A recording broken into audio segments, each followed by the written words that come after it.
გურამ პეტრიაშვილი. ამბავი მევიოლინისა და პატარა ჩიტის. პატარა ქალაქში მევიოლინეს ყოლოდა.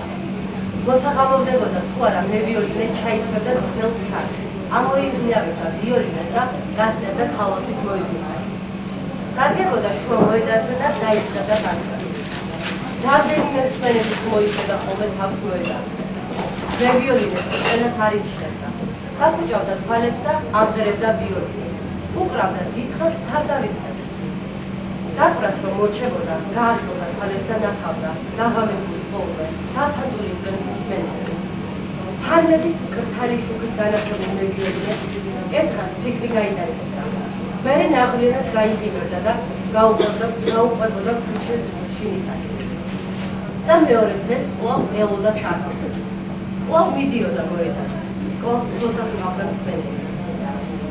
მაშინ იფიქრა მევიოლინე.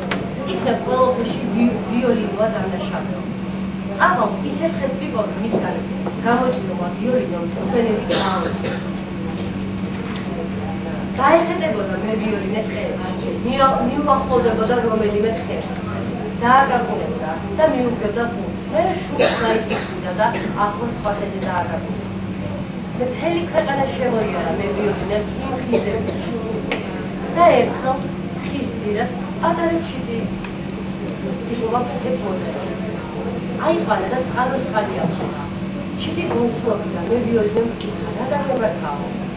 მინდოდა ცაში ამფრენილიყო, მაღლა, სულ მაღლა, მაგრამ თები დამებაო და ჩამოვარდო. ხარ ჩიტმა და აწირა. მევიოლინე გაუწია. ჩიტი ფრთხილად ჩაისვა უბეში და გამოეშურა ქალაქისაკენ. დიდხანს უბიდა ჩიტს მევიოლინე. მაღლა მოსადებდა ფრთებს, თავს დასტრიალებდა. გამოჯანმრთელდები და კვლავ გამრიდები ცაში. ისე სროლოდა ჩიტზე მევიოლინე. თავი აღარ ასწორდა, ვიოლინოს კი გადააბეჭდა. მისი სახე საგრავის სხვა რომ აღარ მისცემდა, ძალიან უხვედად გამოდის. ერთას უხაროდა მხოლოდ. ეს კაცი მევიოლინეს მეზობელი იყო. ამ კაცს ჩამოუყვარდა ძალიან ხოლმე მუსიკა გამისვადას უკარგავდა. ასე ეგონა თუ ვინმე მღერის ან უკრავს, ჩემი ჯიბრის უკრავდა მღერის. ახლა მევიოლინე რომ აღარ უკრავდა, მეზობელი კმაყოფილი და ბედნიერი იყო. მაგრამ ბოლოს შეეშინდა. ვინ იცის რა სამზადებს მევიოლინე ჩემს წინააღმდეგ. მიეპარა და ჩუმად შეიჭრიდა მევიოლინეს ხაჯარაში. დაინახა როგორ დასტრიალებდა მევიოლინე ჩიტს და როგორი სიფრთხილით ადებდა მამამოს მოწერილ ფრთებს. დაინახა როგორ შესხეროდა მაგლიანი ხიდი მევიოლინეს. მეზობელმა იფიქრებს უდადაა საქმე. როცა ამ ჩიტს მოარჩენს, გახარებული აღარც დღე მომასვენებს და აღარც ღამე თავისი ვიოლინოს წრიდი იყო. ხოდა მევიოლინემ და ჩიტმა რომ დაიძინეს, შეიპარა სახლში და მოიპარა ჩიტს. დილით ჩიტმა გაიღვიძა და გაინახა რომ გალიაში იჭრა. ატირდა ჩიტი. მას უკვე ისე უყვარდა მევიოლინე. ფიქრობდა ხოლმე როგორ გავფრინდები ცაში, როგორ მივატოვებ მევიოლინეს. იჯდა ჩიტი გალიაში და ფიქრობდა. მევიოლინე სევდიანი გადიოდა ქალაქში და ყველას ეკითხებოდა, პატარა ჩიტი ხომ არ გინახავდა? პატარა ჩიტების მეტი რა არის ამ შენის მითხარი დანიშანი ჰქონდა. გასხვავებულიო ეკითხებოდა. ჩვეულებრივი პატარა ჩიტი იყო. ცაში უნდა და აფრენა, მაღლა, სულ მაღლა. გადაეცურა იმედი მევიოლინეს. იფიქრა ალბათ აღარაა ცოცხალი, ვეღარ ნახო პატარა ჩიტს. უკრავდა მევიოლინე და ბოლოს გახაცულა. თვალები რა? დაინახა მთელ ქალაქს მოეყარა თავი მოედანზე. საოცარი ჰარებით მოხიბლული იყვნენ ადამიანები. უყურებდა აღფრთოვანებულ სახეებს და მიხვდა მევიოლინეს. ყველა ეძებდა საოცარ ვიოლინოსათვის. საუცხოო ხანგებს მხოლოდ დიდი წვრილი ბაძებს. და ისა იკითხებდა ის. სურელობა მე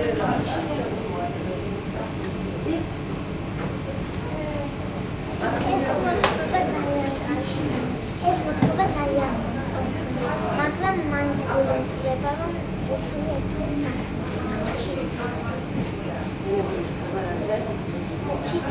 ჩიტი და მევიოლინე ერთმანეთთან და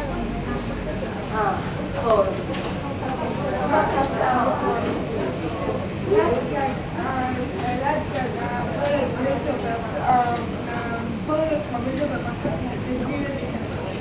სიბოროტე ჩაიძინა ჩიტი მოკლა ჭარხა სხვადასხვა ძლიერ ბანაკებს ჩოიოხე მასაც ისიც მე გაიხარებს და ალბათ იქ უფრო მეტი მოხერხება აუცილებლობა და უფრო მეტად მოეშება ნერვები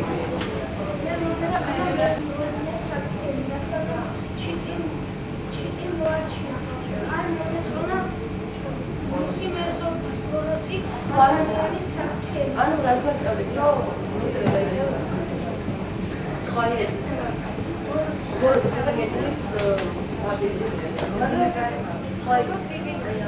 სპეციალურად ლიტერატურული კამპუსი და ამ ბოლო კვირაში რაღაც ცოტა სადიაგნოზო კითხულობდი და გადაწყვეტე რომ ცოტა სახალისო მოთხრობა დავიწყოთ. სოფლიდან გიოსთან ჩამოსული ბებო ხშირად წუწუნდა. გუშინ ყირინების კონცერტი იყო. მთელი ღამე არ ვიცინია. გიო გაოცებული უსმენდა.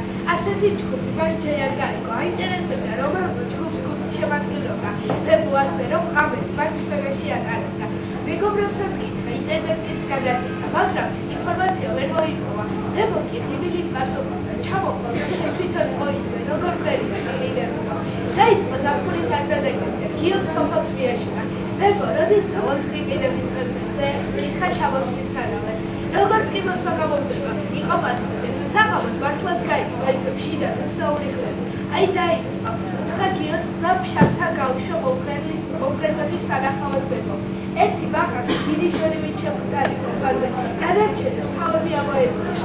წყლიდან მას გაეცინა მიხვდა ვისეძებდა ბებო და რა კონცერტზე ლაპარაკობდა. ჯერ ცოლის შვა დაიწყო. ყიყი. მერე რამდენიმე ასება შემდეგ ხალბაბუთვა აიტევდა სიმონა. ყიყი, უახუა, ხმა შეწყობით წერდა. ბაყაყები და იცვოდა მთელი ღამე ყიყილების ძალიან კარგი და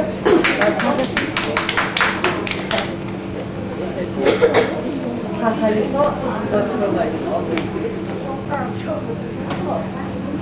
ეს მოთხრობა მე დავწერე, როდესაც ჩვენმა ქართულის მასწავლებლად დაგვაჩვენა თემა რას ვიცნობ, როდესაც ვიხადებით სარკეში. მე როცა სარკეში ვიხადები, ზუსტად ჩემს სახლთან ერთად ვხედავ. კიდევ ვიღაც გოგონა დგას. მასაც ჩემნაირად ასვია. რაიმე მოძრაობას რომ ვაკეთებ, ისიც თითქოს წინასწარ გამოსვლა იმეორებს. ახლა როცა მე ამ თემას წერ, ბრალდეთ ხელში. ისიც აი გაჭელი ვაშლებს, რომ ხელში ის გოგონა დგას. მასაც ხელში ჩემნაირად გოგონა და წერს. იქნებ მასაც ქართული განზრახებისა დავალება. არ ვიცი, მაგრამ არის ციფრსმე და არ ვიცი.